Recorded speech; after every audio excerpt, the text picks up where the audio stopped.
Coming up, students fill out teacher evaluations as the year winds down. Find out how your opinion shapes the SU classes. Earth Day is coming up this Wednesday, but SUNY ESF has fun activities planned for the entire week.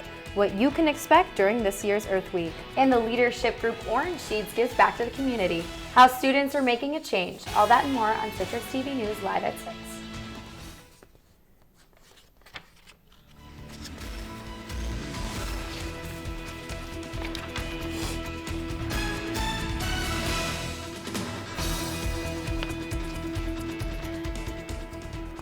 Good evening, and thank you for joining us for the final broadcast of the semester. I'm Rachel Wolsky. And I'm Alex Resnick.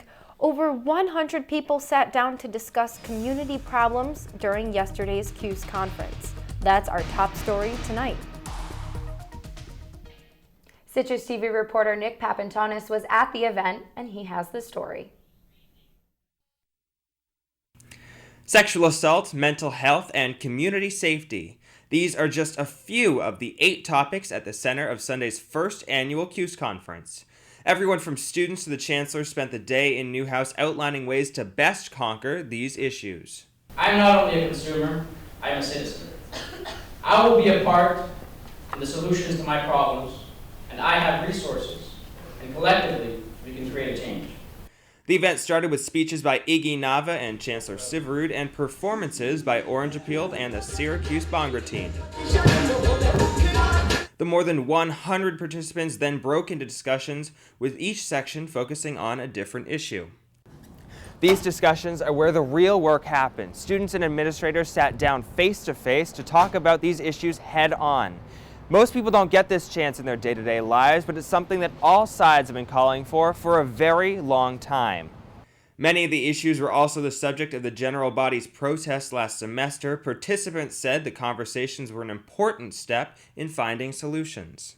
They're not really facilitating, and we're facilitating, so it shows that this is our university and that, we're taking control of what we want to be done in the future. The conference lasted until late in the afternoon, with closing remarks capping a very productive day. While we won't see the effects of this conference for months, at least the two sides are coming to the table. Nick Papantonis, Citrus TV. And now let's look at what's happening on campus.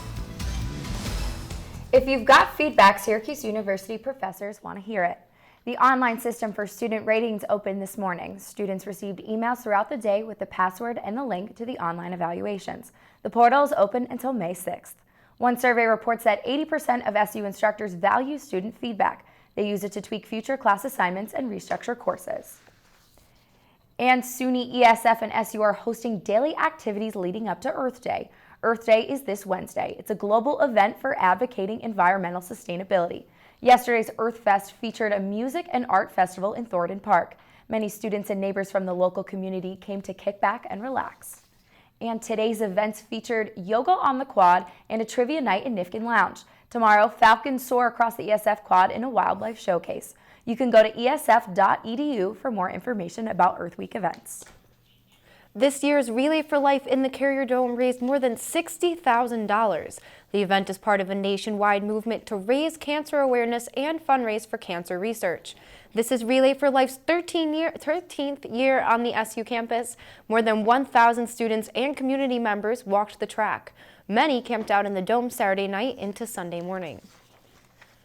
And the SU chapter of Enactus takes 4th place in a national competition.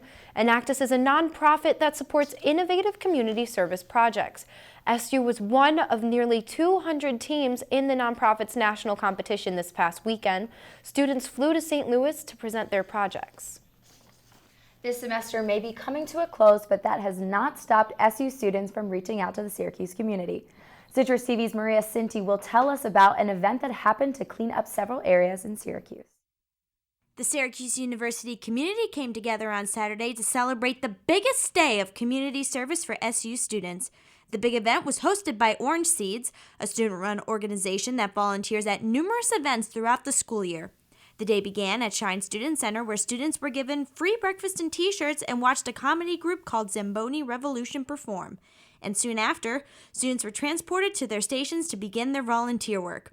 Orange Seeds member Kelsey Papstein says the big event can be an eye-opening experience for students who have never explored the surrounding Syracuse community. I think that this is a great way for Syracuse students to kind of see how they can help and see how not every area of Syracuse is so much like the university, and how you step outside of the boundaries of the university and there are a lot of areas that need our help in a very dramatic way. Over 100 students came out to volunteer for the big event. Now, they were split off into groups and sent to several places throughout the Syracuse community, such as the parks and the Salvation Army.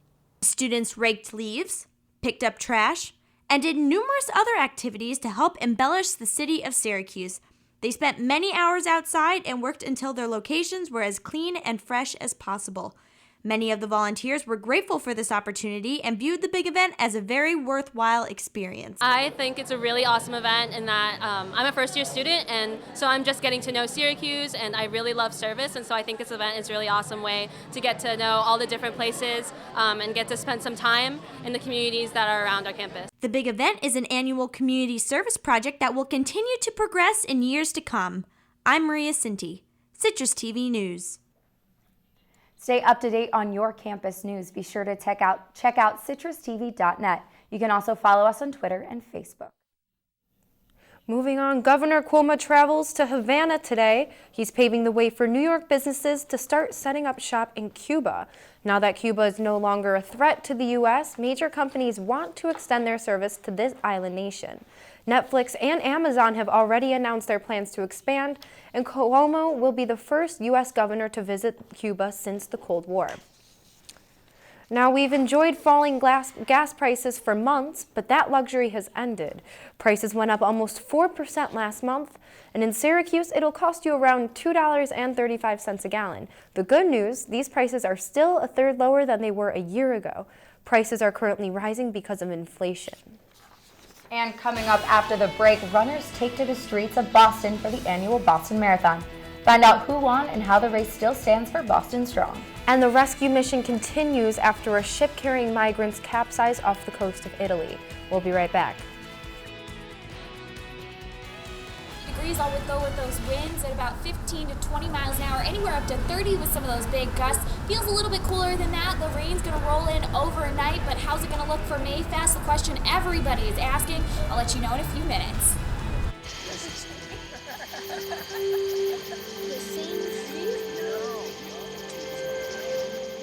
Psst, they're coming. Places, everybody. Light check. 1, 2, 1, 2. Everything looks good on our end. And lights. Come alive with the forest. Visit discovertheforest.org to find a forest near you. I think that Citrus TV is important because especially this year, Syracuse has been in the news so often, and we've often been there first to be able to cover that and really deliver it to the students. Citrus TV News is for our campus and our students.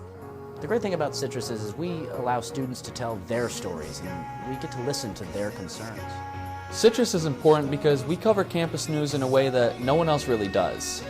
Citrus TV is the voice of Syracuse University, and it's something we're very proud of and a responsibility that we take very seriously.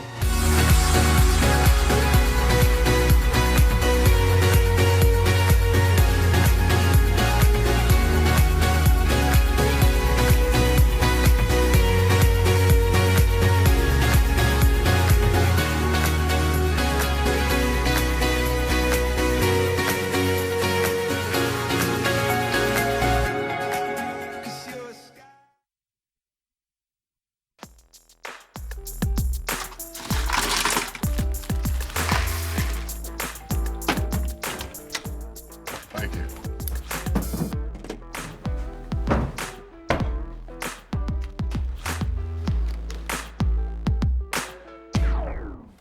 You got a king? Go fish! The smallest moments can have the biggest impact on a child's life. Take time to be a dad today. Welcome back to Citrus TV News Live at 6. Taking a look at the weather right now, it's currently around 58 degrees, mostly cloudy skies. We might see a few more peaks of sun before it goes down for the night. Our high today was right around 60 degrees, but with some of those winds gusting anywhere up to 25 miles an hour, it's been feeling a little bit cooler compared to some of the days of the past. We are right around our typical high for this time of the year, just under 60 degrees, although nothing quite like 90 degrees, and it's only been 20 degrees as our record low for this time of the year. Looking out across the northeast, some of the areas are a little bit warmer than us, but for the most part, we're right around or under that 60-degree mark. Taking a look at the Doppler radar, this is that rain that we're going to be seeing into tonight in the overnight hours. Some of the heavier parts over Rochester right now. Taking a wider look, there are a couple of fronts that are swirling around, causing tornado warnings down into the south, so they're going to be looking out for that, although we don't have any of those warnings right now. Now tonight, we do have a 70% chance of rain. 47 degrees is our low. Those winds are still going to be pretty strong, anywhere from 10 to 20 miles an hour. Now for tomorrow, we're going to see some occasional rain showers throughout the day. 57 degrees is going to be our high, and those winds are going to be still pretty strong, anywhere from 10 to 20 miles an hour. Now looking throughout the week, we do have rain showers expected throughout the week. Those overnight lows are going to dip back down into the 30s, although we are going to see mid-50s and mid-40s throughout the week, although surprise, we might have some snow showers overnight Friday night for Mayfest. So Caroline, I see on your 5-day there's no rain for Mayfest to be expected. It's a big day to be outside. So what are we going to see for then? Well, there might still be a few rain showers. I didn't put it up there. It's only going to be a 20% chance of rain, although hopefully some of those overnight temperatures will stay up warm enough that it won't see snow. I know you early and mentioned that word snow. We haven't heard that in a while. So what are we thinking? Do we think we're going to see it? Do we think it's going to turn into rain? Like, I'm a little nervous, so can you tell me maybe what we're expecting? During the daytime hours, it will probably stay as rain. We probably won't see any accumulation, although we might get a few flurries throughout the overnight hours. As it dips down a little bit, you see those 30s, and it means we might get some more. And when are these gloomy skies and, rain showers going to pass? When will we see some spring? Well, April showers bring May flowers, so hopefully by graduation at least, when everybody's outside getting their pictures done, it'll be nice and warm. We did have some days last week, so hopefully we'll see those come back again. All right, thanks so much for joining us, Caroline. And here's a look at what's happening beyond Central New York. The Boston Marathon saw a record number of runners today. Over 30,000 people participated in the race. Leslie Adesia was the first man to finish. He ran an entire marathon in just 2 hours and 19 minutes. This marathon has become a symbol of hope and peace for the city of Boston. It's been 2 years since the bombing, and runners say they feel a sense of safety this year. That's because the man responsible has now been convicted. The Martin Richard Foundation. Martin Richard was the boy that was killed a couple years ago in the bombings and was seen holding the sign that said, "No more hurting people, peace." Happened to be a student of mine, and so when they started the foundation and had a team, I had to run. And today marks the 5-year anniversary of the Gulf oil spill. It's one of the worst environmental disasters in U.S. history. A BP oil rig exploded in the Gulf of Mexico, gushing black crude oil into the ocean. 200 million gallons of oil polluted the Gulf, and environmentalists are still trying to fix the damage. And here's what's making headlines across the globe. Hundreds of migrants are still missing after a shipwreck off the coast of Italy. Many of the passengers, including children, are believed to be dead. The large ship was traveling on Saturday from Libya to Europe before it flipped upside down. Rescue operations are still underway. And a strong earthquake rocked Taiwan this morning. The 6.6 magnitude quake hit about 50 miles off the coast. Taiwan's central news agency reported that people across the island felt the tremor. An 84-year-old man died in the fire that the city authorities say was caused by the quake. Officials say a 28-year-old man was hospitalized after inhaling smoke from that same fire. And legalizing marijuana boosts the need for pot farms in the U.S. As more weed is made in America, Mexico's market is taking a hit. Researchers noticed that American pot smokers prefer American pot over Mexican pot. More than half the states have now voted to allow recreational or medical use of pot. Oregon and Alaska were the 2 most recent states to vote yes. And when we return, everyone's favorite talk show host is speaking out about his retirement from The Daily Show. And find out how one male model could be making Men's Health magazine history. You don't want to miss it. Wow, These are really good. You act surprised.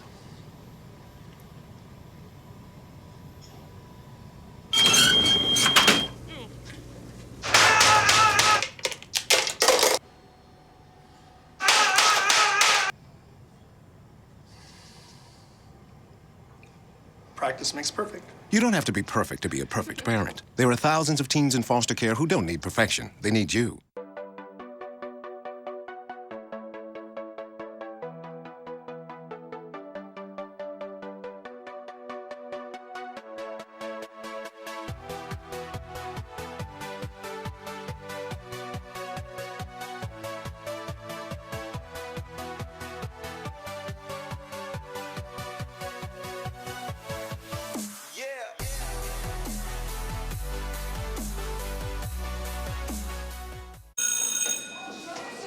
Don't look at me.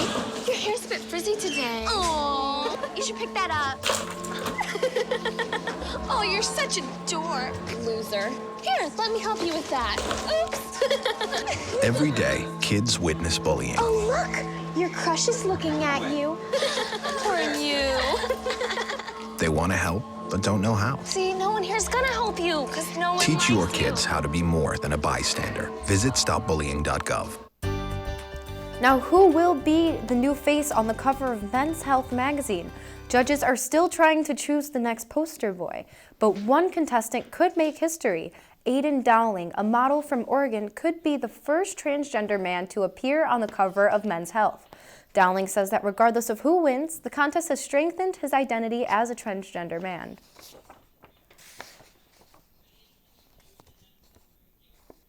And while HPV vaccine has been marketed for women, health professionals suggest that men should get the shot too. Researchers find that men who receive the vaccine are protected against genital warts. Again, getting the shot also prevents strains of HPV that cause mouth and throat cancer. And here's your consumer news for today. Complaints and comments are still pouring onto the Twitter sphere about those preppy patterns released in Target stores.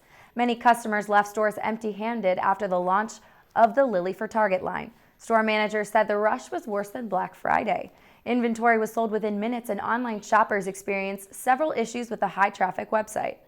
Over 9,000 listings are up on eBay of those reselling products for higher prices. And Bing is finding new ways to stay afloat. According to a ComSource report for the U.S. desktop searches, 1 in 5 people now use the Bing search engine. Google still stands at 3 times that amount, but for Bing, this is a huge accomplishment. Yahoo is struggling the most of the 3 major search engines. It is currently seeking a new deal with Microsoft to improve its ad sales. And now here's the latest of what's going on in entertainment.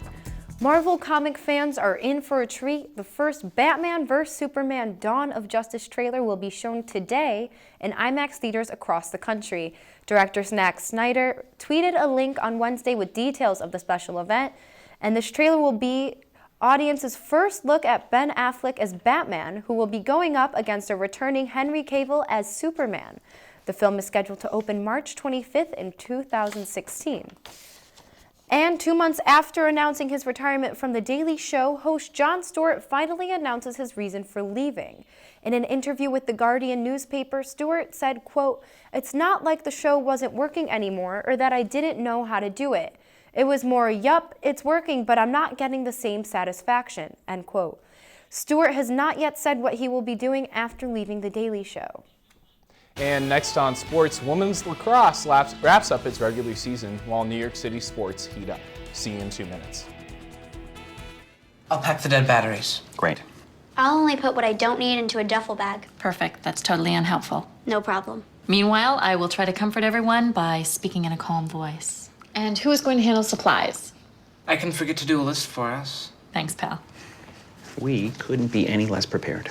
I'm proud of you guys.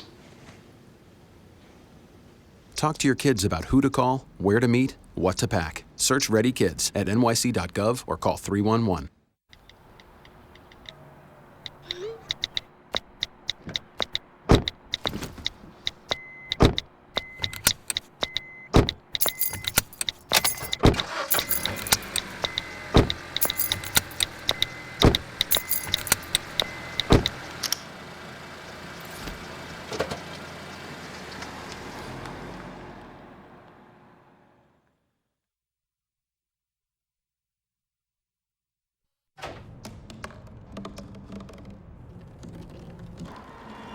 Everybody has a dream.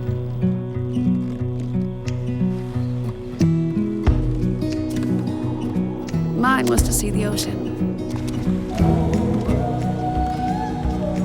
And with a little help, I made it.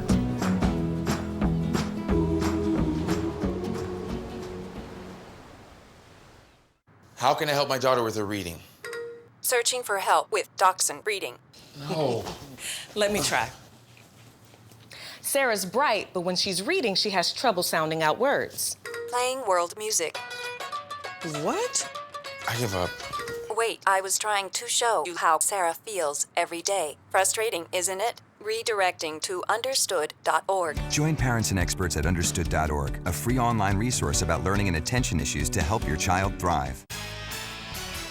Syracuse women's lacrosse wrapped up its season yesterday against Albany. While the Orange fell last weekend against number 2 UNC, Syracuse defeated number 14 Louisville on Thursday. And on senior day, the Orange wanted to continue its winning ways. The 11 of them all grouped together for a photo before the game, but really it was all Albany to begin. Allie Jurman gets the first goal of the game, 27-21 left in the first. But then with 19-14 left, Albany would have a 5-3 lead thanks to the Sarah Martin goal.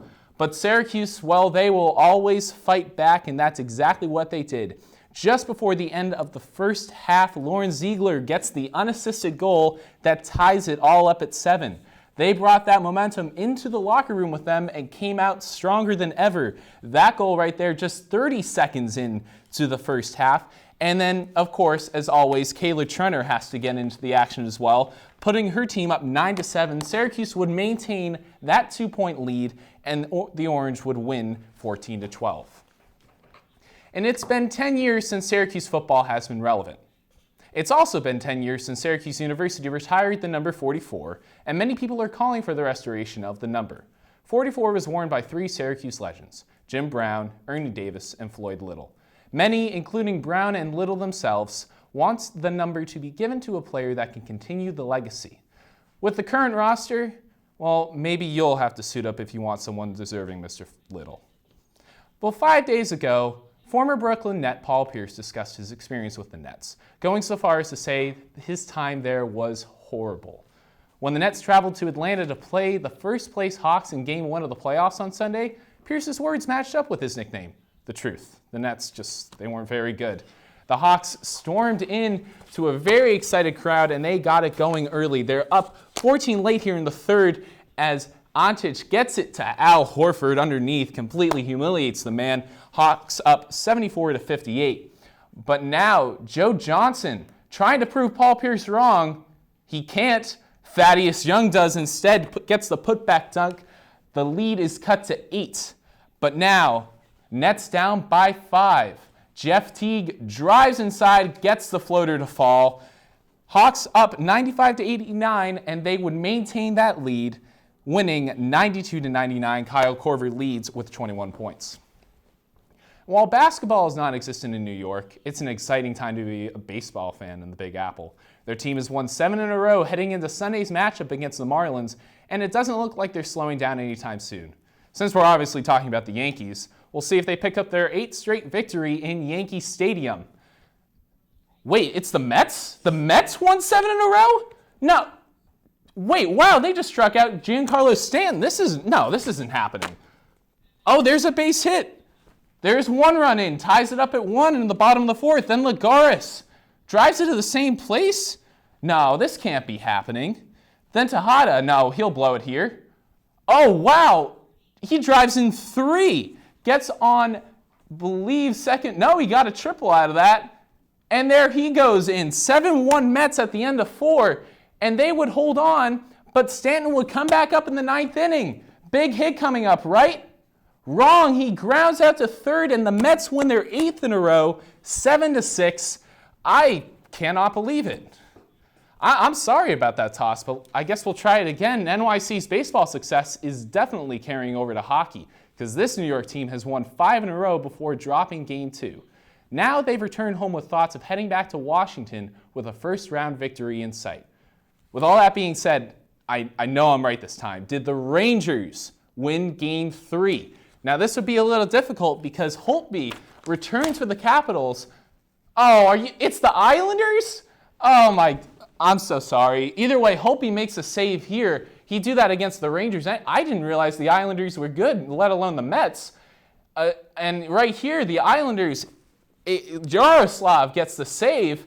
First period is scoreless. Now we head to the second, and the Islanders would get on the board. Oposo tips it in, 1-0 Islanders, 7 minutes left in the second. But Nicholas Backstrom, veterans get it done in the playoffs, and he does it with 6 minutes left in the third, ties it up at 1. We head to overtime. The rebound, Tavares, it's in, the barn goes wild. The Islanders win 2-1. They take a 2-1 lead in the series. Now, unfortunately, the Chiefs were supposed to play tonight. Game got postponed, so we'll see what happens. Maybe they'll play a doubleheader another day. Yeah, you never know. But keeping on the topic of baseball, what is going on with the Mets? I know the Phillies fan in me is cringing at how well they're doing. I mean, you saw how I reacted. It's unimaginable how well they're doing. I mean, usually when it comes to baseball, the upper management needs to trickle down. The Mets haven't replaced their owner or GM in a while, I suppose. But now they're getting it done. The farm system's working. Matt Harvey's a great pitcher. Bartolo Colon, who really is, I think he's 60 years old. He's still their leading ace. He's doing an incredible job. So let's see if the Mets keep it up. I wouldn't be surprised if they didn't, though. All right. Well, thank you so much. Thank you. And stay tuned. Citrus TV News. We'll be right back.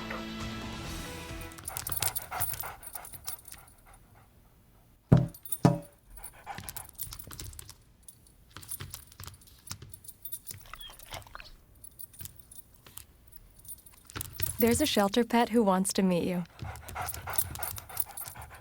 Meet one today. Visit theshelterpetproject.org. Adopt.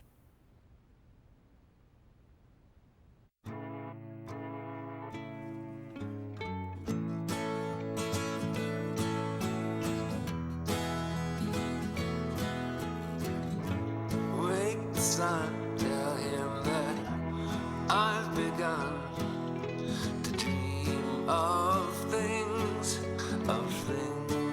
to come, and tell the trees not to look for me. I'm going to find some peace of mind. Wake the sun, wake the sun, wake the sun, wake the sun.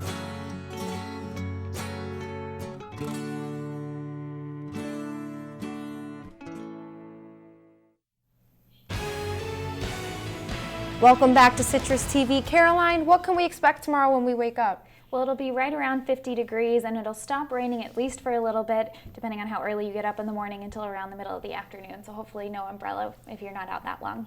All right, thanks so much for joining us, Caroline. Thank you. In the great words of the singer Vitamin C, as we go on, we remember all the times we had together. I'd like to thank everyone at Citrus TV for making my experience what it was outside the classroom. This is the place where I've learned the most on campus and met a lot of great people along the way. Thanks for giving me the chance to read your news these past few years. I've had a lot of fun and chaotic memories here at Citrus TV, and they are something I'll be sure to cherish long after I've left Syracuse University. From reporting the weather to reading the news, thank you to everyone who's made these last 4 years of working in a newsroom a blast. So thank you for joining us here for the last 4 years of Citrus TV News. Signing off for the last time, I'm Rachel Wolsky. And I'm Alex Resnick. Tune in tomorrow for a new episode of SA Today. Good night, Syracuse.